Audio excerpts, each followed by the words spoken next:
Hello lovely people, how are you all doing today? I hope you're well. A little bit of chill time before the next round of chaos starts.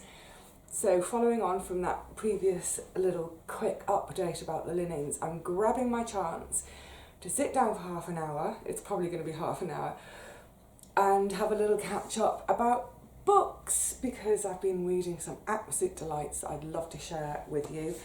I'm just going to clear my space of DVDs. See this one, Kath and Kim. When Richard and Paul came over for the social bubble, they've loaned me Kath and Kim and Spaced. You know what? They're probably not things I would ever go for.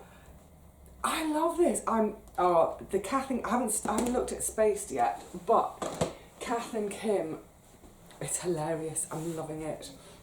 Anyway, books. And then hopefully I'm going to have time right at the end of today to give you your next lockdown challenge. Yay! I hope you're all doing okay. Right, the first book I want to talk about, I don't have a copy to show you because I gave it away as soon as I'd finished reading it. That was the Guernsey Literary and Potato Peel Pie Society.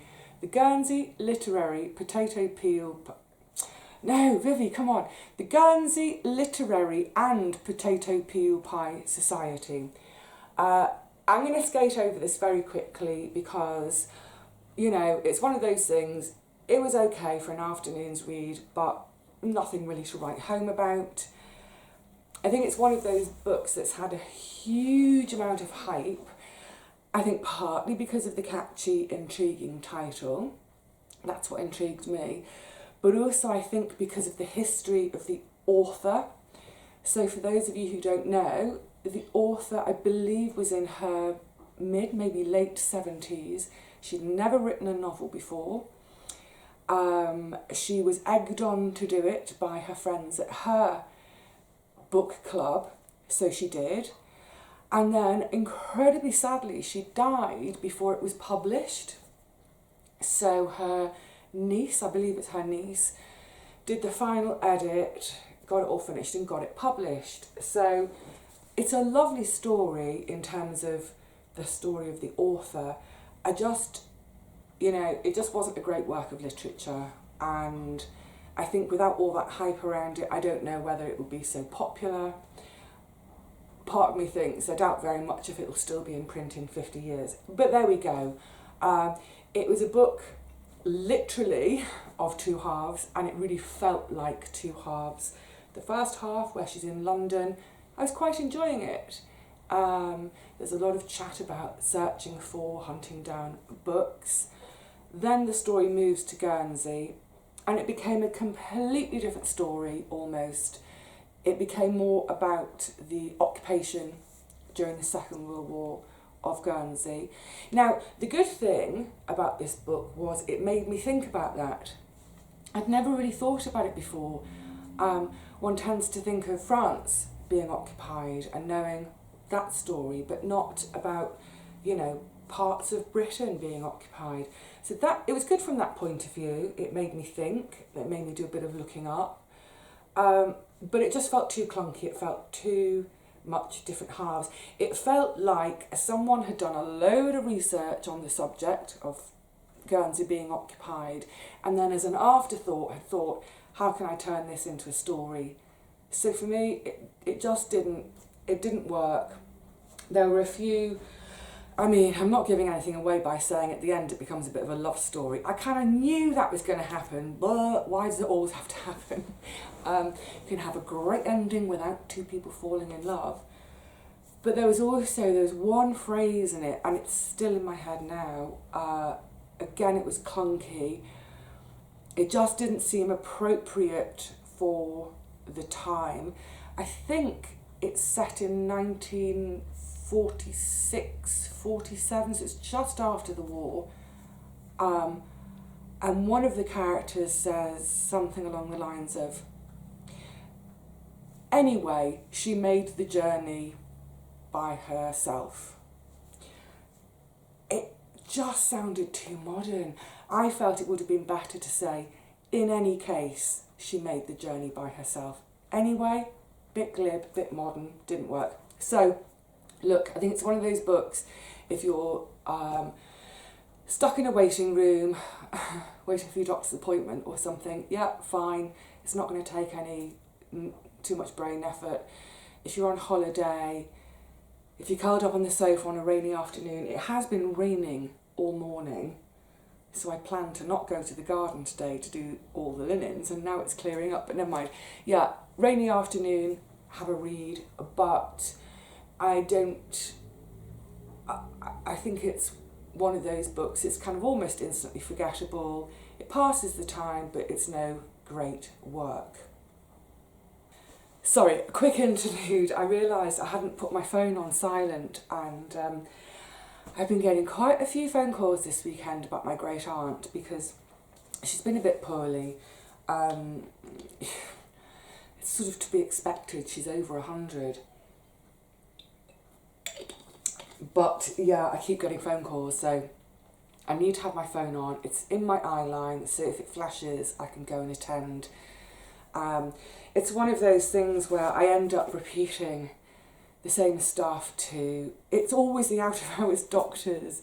It's always a different locum, a different out-of-hours doctor, so I have to repeat the whole medical history, go through all her drugs again, and anyway, you know, I was going to say, I'm sure she'll be fine. It's nothing major. It's just, obviously, anything at her time in life is going to, you know, it's going to have an impact. Okay, got that set up. Right, let's get back to books. So, having tossed aside that literary potato whatever book, I then started in on Mrs. P's Journey. Now, this was the book that Richard and Paul gave to me for my birthday, which was at the beginning of July, which shows how long ago. The subtitle is The Remarkable Story of the Woman Who Created the A to Z Map. This book was not what I was expecting. I've known of it, I've seen it kicking around over the years. It used to come into my shop all the time when I had the bookshop. I'd pick it up and I think, maybe another time, whatever. So I was delighted to finally have it. Now, I thought it was going to be along the lines of... I knew that this lady, this woman, Phyllis had... Is it Phyllis? Yes, Phyllis. I knew that she'd walked all the streets of London, or something like 28,000 streets to map them. So I thought it was going to be about her walking the streets and maybe a bit of history of the names of the streets, because so many of the streets in London, as I'm sure they are in many towns and cities, there's a history behind the name. Quite often, you know, it's something really obvious, like if a street's called Meat Street, that's probably where all the butchers were. Thread Street, whatever, you see what I mean. But that's not the book. Oh my goodness, this book was a total delight, an absolute unexpected, mesmerising joy. You know, you hear people, whether it's in a review or whatever, they talk about, oh, this remarkable person, and generally you think, oh, they're that remarkable. This woman truly is remarkable. The most chaotic life imaginable, hard, really hard at times, two massively dysfunctional parents. I mean, really fascinating people, really interesting people, but in terms of being parents, utterly dysfunctional. So the story goes right back to the beginning with her father, before she's born. Her father was Hungarian, he comes over from Hungary, and he's a bit of a ne'er-do-well, bit of a, you know, chancer, makes his money where he can. Then the history of her mum and how they meet, and her and her brother are born. And there are these huge fluctuations in income, 1 minute being incredibly comfortably well off, the next thing, paupers, really fascinating. But her childhood, from her late teens,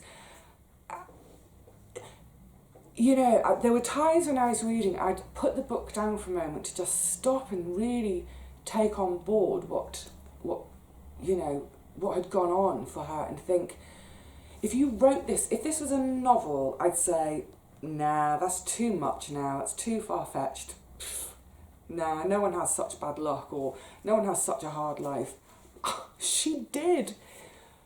And I mean, yeah, a remarkable woman, absolute survivor, hard as nails, tough as old boots, but still with so much love, compassion, humanity. Much later on in the book, I think about 2/3 into the book, we come to the part where we get to the A to Z mapping of London. She works 18 hours a day, and I was reading it and I was thinking, yeah, I know how you feel. She does it 7 days a week for 2 years non-stop, just walking. I want to shake her hand. Sadly, she's died.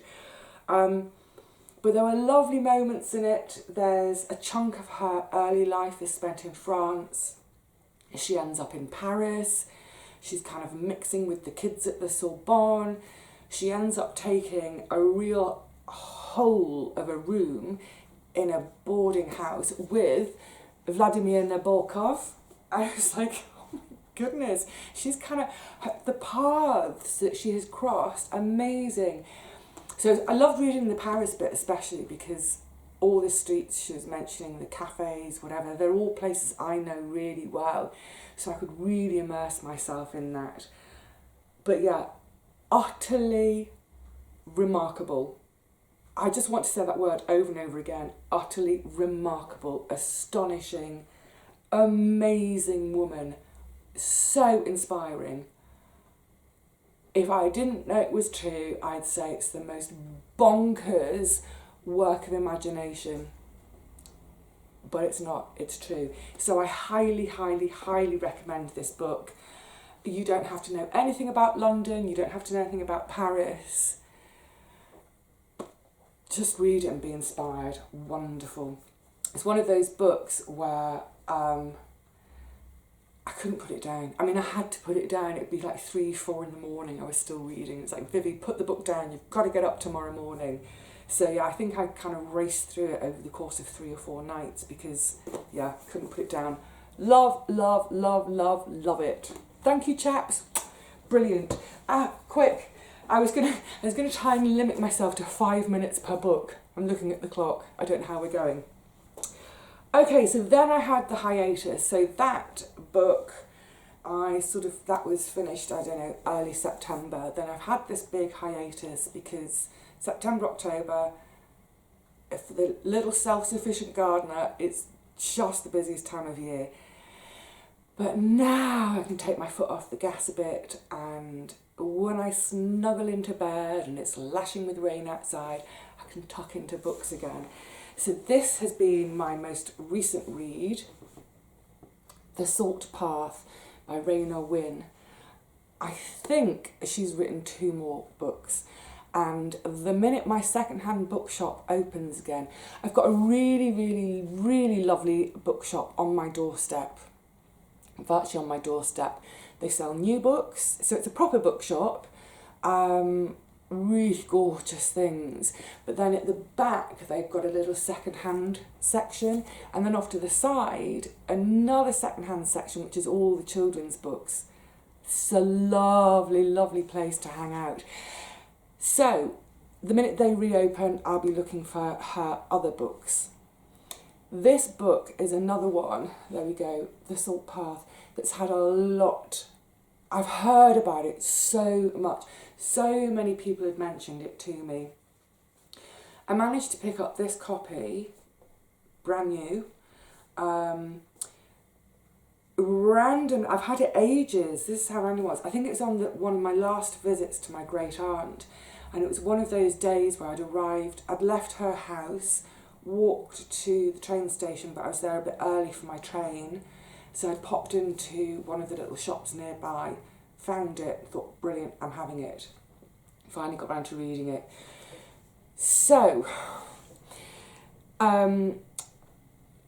the basic premise of the book, and I'm not giving anything away because it's outlined right at the beginning of the book, is this is a couple. They're about my age, so sort of 50, early 50s. They've raised 2 kids. Their 2 kids are away at university. They've got a little farmhouse, and attached to it they've got some buildings which they've converted into holiday lets, what have you. And they suddenly become homeless. They lose the farm. So they become homeless, but they also lose their income because they no longer have the holiday lets. And the husband, Moth, the brilliantly named husband, Moth. By the way, this is also non-fiction. This is also based on a true story. I tend to prefer non-fiction over fiction generally. So yes, Moth is diagnosed with a really, really horrible illness that is terminal. So that's the start of the book. Homeless, jobless, and with a death sentence hanging over him. And you think, oh my goodness, isn't that going to be so depressing? They don't know what to do, so they decide to walk. I'm just going to find the little map page. They decide to walk the coast path. Can you see that? So starting up here in Minehead, this is in Somerset in the UK. They walk all along the north coast, Devon, down into Cornwall, back through Devon, ending up in Dorset. So part of my attraction, obviously this little tiny bit of the Jurassic Coast here in Dorset, this is my backyard, this is my playground. When I showed you in the linens catch-up, when I showed you that oil painting of Seacombe Bottom, that's here. So I was partly drawn to it because of walking the coastal path. It's something that not many people do the whole path. I think it's 630 miles. People who do it, it tends to take them 2 to 3 months. So they set off to do it. They say, well, we've got no home, what are we going to do? So they pack a tent, and basically they wild camp. They walk this path each day, and I'm going to get upset thinking about it, not on happy tears. It's a slow book, it's a quiet book, it's quite a meditative book. It feels as though nothing is happening. They're just walking. Excuse me, one tick. Sorry, that was the worst moment to take a break. My kitchen door swung open and I was hearing the washing machine. Yes, so it feels as though nothing much is happening. Each day feels much the same. But slowly and surely there's a change. I won't really say any more than that, other than, well, the little sort of bit from the Times on the cover says, a tale of triumph, of hope over despair, of love over everything. And again, one of the other bits of strap on the back says, the most inspirational book of this year, chokes me up, conveys the human capacity for endurance and the regenerative power of nature. I promised myself I would try not to blog talking about this book. It is really inspirational. The further into the journey we go with them, because it does feel intensely personal. It does feel, I felt like I was walking every step with them. It was so beautiful. As time goes on, and I don't know whether this reflects the change in them or whether it was intentional in the way she's written it, but as time goes on, we start to look out more. We start to feel a sense of the scenery rather than the inward looking that is going on at the beginning. she starts to take us on their wild swims. Now, anyone who's been watching me for a while will know how much I love my wild swimming. Sea bathing is my absolute, it's just about one of my favourite things to do in the whole world. So that combination of wild camping, wild bathing, it's so beautiful, it's so beautiful. It's another of those naughty books. I ended up reading it over a couple of nights. I really, really struggled to put it down. It's a really challenging book, not in terms of it being difficult to read, difficult words. It's not. It's a really easy read. You can romp through it probably in an afternoon. But I would say don't. Take your time with it. I think I finished this about a week ago. I haven't stopped thinking about it. I've literally thought about it every day since I read it. And yeah, it's one of those books that goes straight into your heart. Not obviously so at first. So that's what I mean about it's quite a quiet, slow book. And I think probably it's one of those books where, I don't know, maybe I'm just speaking for myself, but maybe it's one of those books that we get more from days later, long after we finished reading it. That's when we really have a true sense of the power, the impact it's had on us. Really beautiful. Now, I love this so much. The Mrs. P's Journey, by the way, that's not going anywhere. I might lend it to someone as long as I get it back. That was a gift. I like to keep books that have been gifted to me. This wasn't, I bought it for myself. I love it so much. I'm going to put it into my shop, so one of you can have it too. Coincidentally, I asked my sister if there was anything in particular she'd like for Christmas, and she mentioned this as well. So I bought another copy for her. So I have 2 copies. The reason my sister isn't getting it is because my mum has snuck in there and bought it for her. I'm so ticked off with my mum. I was talking to her and I said, I've got Nikki the book she wanted. And she's like, oh, well, I've bought it for her too. Oh, well, I hope you can return yours. Cheers, Mum. No, I'm not going to return it. So I'll put both copies in to my shop. Brilliant. So it took me a couple of days, having finished that, to pick up another book. It's always the way, isn't it? When we read a really powerful book, sometimes we need a few days just to let the dust settle, you know. It does.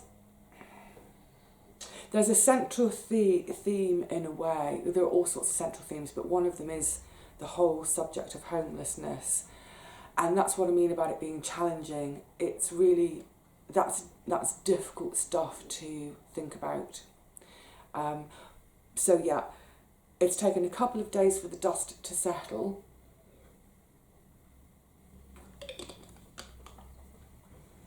I don't think the dust is ever going to settle from that book. But I have now started my next book, which is William Fiennes's The Snow Geese. Not to be confused with Paul Gallico's The Snow Goose, which I read as a child, quite a young child. I think it's one of those books at the time that a lot of us kids were encouraged to read. Oh my goodness, that was a sob fest. I can only have been maybe 9, 10, 11. I have never reread it. I'm going to look out for a copy to reread. Anyway, again, ages ago when I was in my second-hand shop, I saw this and I thought, I wonder if that's got something to do with Paul Gallico's book. It sort of has a little bit by the introduction. I'm only a little ways in. So this is an Englishman who, you know, it's interesting because it's followed on from The Salt Path. This is a guy who gets ill and then he ends up being ill for quite some time. He's a young man when it happens. He has to give up his studies, and during his, I'm not giving anything away, but during his recovery he becomes more and more interested in birds. He's back at home at his parents' house and his dad's really into birds, and he starts to think about the snow goose. Paul Gallico's The Snow Goose, and it becomes a bit of an obsession. So this book is all about him hopping himself over to America in February. He starts off, oh, another map. I do love a book with a map. So he starts off, where does he start off? In Texas, and he's going to follow the geese all the way up to Fox Peninsula, all the way up, right to the top of Canada. I can't remember what that territory is called, but way on up beyond Hudson Bay. So it seemed like the perfect book to follow on from the Salt Path. You know, it's nature, the birds. It's going to be a travel book, obviously, because he's going to cover a lot of miles. That's got to be what, 1, 2, nearly 3,000 miles all the way up there. Obviously, he's going to have adventures and meet different people on the way, as well as the birds being the central theme. So, like I say, I've only just started it. I'm only 30 pages in. He's already met his first few characters in Texas. I'm loving it. I'm really, really loving it. I've never read William Fiennes before, apart from, I'm pretty sure I've read his articles in The Guardian.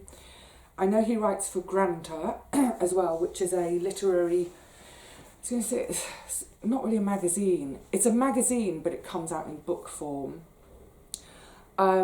This is his first sort of complete book, as it were, rather than doing short stories or short pieces. And it says it was shortlisted for the Samuel Johnson Prize in 2002. So it's not a modern book, it's not a current book. It was published 18 years ago. Sometimes it takes me a while to catch up with the current books. But yeah, okay, so again, a strap from the back. This is a quote from the Times Literary Supplement. The snow goose, sorry, I've got the Paul Gallico on my mind. The Snow Geese moved me as have few other recent books. No one who reads it is likely to continue to look at the world in the same way. Oh, that's a pretty profound statement, isn't it? A beautifully quiet, beautifully solitary and beautifully reflective book. Sounds perfect. So I'll catch you up on that when I finished it, but so far, so lovely. So yes, I think I should wrap up soon, shouldn't I? A little catch up on the books. That's 4 books for you to think about. Well, I wouldn't bother with the Guernsey literary one, but these 3. Oh look, and I just realised how beautifully coordinated they are. Look at that. Oh, they match my... That wasn't intentional, I can assure you. Highly recommend. Well, I don't know about Snow Geese yet. Loving it so far. But I mammothly, hugely recommend these 2. Massively. If you want to have your emotions stirred, if you want to feel inspired, if you want to reconnect, yeah, definitely. I've got my next couple of books lined up after Snow Geese. I'm now moving back into the territory of travel, adventure, wilderness living. So, yeah, I've got 1 over there on my nightstand and 2 more over there, which I think are going to be in the next sequence. I say that now. Sometimes something in a book I'm currently reading will stir something else in me, so I'll move to a different direction. But now, here's your new lockdown challenge. I did have a completely different challenge for you this week, but pardon me, I'm going to postpone that for another week, because just while we're on the subject of books, the challenge this week is, we all have books on our bookshelves that we haven't read, don't we? Don't we? I'm sure you do. So you could do it one of 2 ways. Maybe pull off all the books you haven't read and put them in a pile. And then using a deck of cards, pull out a card. Depends how many books you've got. Say you've got a stack of 10 books. Pull a card out of the deck of cards. And the number on the card is the number of in that stack of books, and just tuck into it, read it. Or you could go up to your bookcase, I'm doing it now, blindfold, and point to a book, grab it off the shelf and read it. It's on your shelf for a reason. You must have been attracted to it for a reason, or perhaps it was gifted to you. I've got quite a few books up there which have been gifted to me, and quite often when it's a book that's gifted to me, apart from Mrs. P, that was so perfect, and apart from the books, my sister chooses really good books for me, but quite often when someone gifts me a book, it's not really the sort of thing I'd choose for myself, and I think, and then I'll read it and really love it, and it's great. It opens up a whole new author for me or whatever. So yes, lockdown challenge number 3, grab a book that's been knocking around for ages and tuck into it. We've got plenty of wet, chilly evenings at the moment, so get on your sofa, get your you don't have to have, by the way, a colour coordinated blanket to do your reading. That's so funny, isn't it? It could not be more perfect. Actually, it's funny because my friend Jackie in Canada, she's got a whole series of photos, I don't know if she just put them on her Instagram or not, of happy accidents of matching her book to her outfit. She never does it on purpose, but it suddenly will strike her that, oh, my skirt and the book cover. Yeah, that wasn't done on purpose today. This is always here. Oh, people do ask about this. Just to say very quickly, then I've got to go. I love this. This is like it's almost like a sampler, a crochet sampler. It's all different stitches, and it was from my cousin for my 50th birthday. I love it, and she hadn't been crocheting very long at all. It's so clever. I'm so impressed with it, and I loved these colours. They sort of remind me of the seaside, sky, the dunes, heather. Perfect, utterly perfect for me. I squealed with delight when I opened that parcel, I must say. Right, there we go, lovelies. You've got your next challenge. That's that sewing machine, I was going to say. That washing machine is, I can hear it's all jiggly. So before it finishes and I end up at the ironing board for the rest of the day, I need to toddle off, do a couple of other things. I think I've got a couple of parcels to make up, to send out. Thank you. I might even brew a pot of tea today. It's that sort of day, isn't it? Oh, if I do that, I shall pick one of those lovely teas that MJ sent to me. Perhaps that one that's black tea and salted caramel, which seems the weirdest combination, but I do love salted caramel, so yes, a pot of tea, oh, and maybe a couple of squares of chocolate from Kate. I was supposed to be stashing that for Christmas, but I started in on it yesterday. It's gorgeous. So for now, I'm going to say cheerio to you all. Please stay happy if you can. Find your happiness somewhere. You might find your happiness on your bookshelf, you never know. So go on, go and have it. Literally, the second you stop watching this now, go over to your bookcase and grab a book, shut the rest of the world out, curl up and lose yourself. Oh, that is the joy of books, isn't it? So, I will see you all again really soon, almost certainly in the garden. I keep saying that, don't I? But yes, in the garden, tinkering around in the herb bed. Oh, you see, that also connects, doesn't it? Because my herb bed is all about the blues and the purples. Until then, please look after yourselves. Look after each other.